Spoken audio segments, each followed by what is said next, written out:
Yeah, hi, I'm Rick Chertoff, co-chair LA Jews for Peace, and we're one of the sponsors to bring Norman here with the film. And so I want to thank everybody for coming.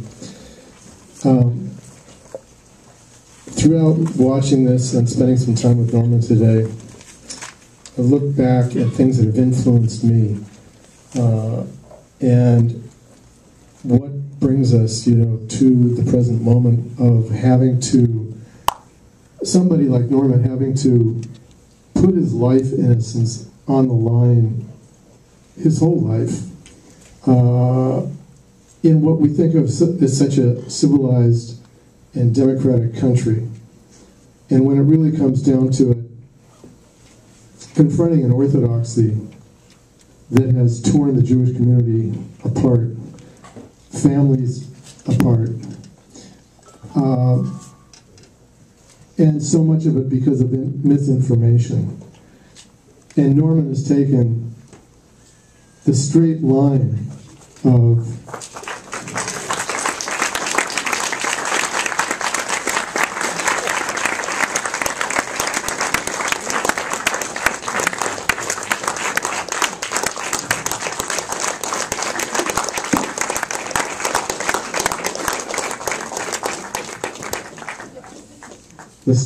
academic research to correct that information and give us a straight line to follow.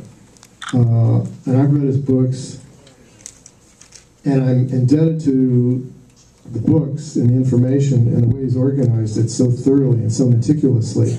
And he is truly a great scholar, but I think we're all indebted to the example, because if there's anything that's going to lead us out of the morass that the Israel-Palestine conflict represents, it's going to be somebody with a conscience and the willingness to follow that straight line that the facts dictate. So we're very honored to have Norman here, and here's Rick.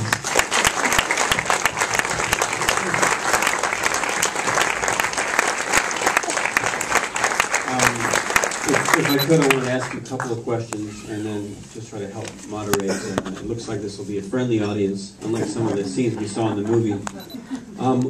Why is it that a large majority of American Jews who have been so progressive, they were involved in the civil rights movement, they helped to found the ACLU, why is it that they become almost irrational toward Israel? Can you explain that?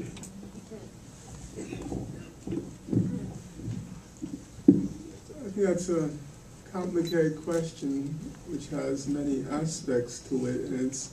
Louder? Okay, don't worry. I think that's a complicated question which has many aspects to it. I think there's a certain amount of mystification about how progressive American Jews were during eras like the civil rights movement. The facts don't exactly bear out a lot of the mythology on that score.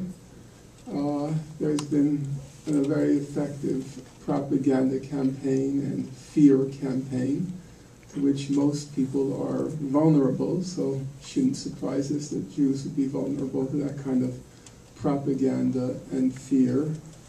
There's a certain amount of arrogance that comes of success, and Jews have certainly enjoyed a lot of worldly success throughout the Western world, but especially in the United States. And with arrogance comes a certain inability to be criticized and to think that the only reason you are being criticized is because of envy and jealousy because you're so good. So it's many different factors. I think you can't really make global generalizations. I prefer to look at the end rather than at the beginning, which is to say, I think now there is a real opportunity to reach American Jews and Jews in general, because most Jews are liberal. That's a fact. Over 80% of Jews voted for Barack Obama, and even among Latinos, the figure is way less. It was something on the order of 67%.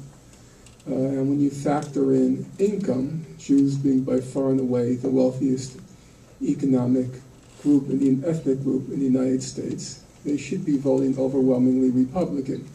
But they're voting overwhelmingly Democrat. The only ethnic group that voted in larger numbers for Obama was African Americans.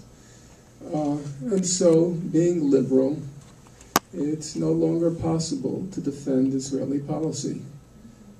Too much is now known. The historical record, the human rights record, the diplomatic record, and Israeli conduct and policy has become indefensible for those who call themselves liberal, which is most Jews. And so there are real opportunities now, I think, for trying to reach people on a reasonable, sensible, just terms for resolving the conflict. So I don't see grounds for despair. And just as a point of fact, I understand, I've not seen the film, but I understand there are some harsh scenes of conflict between myself and audience members. You know, that rarely happens nowadays.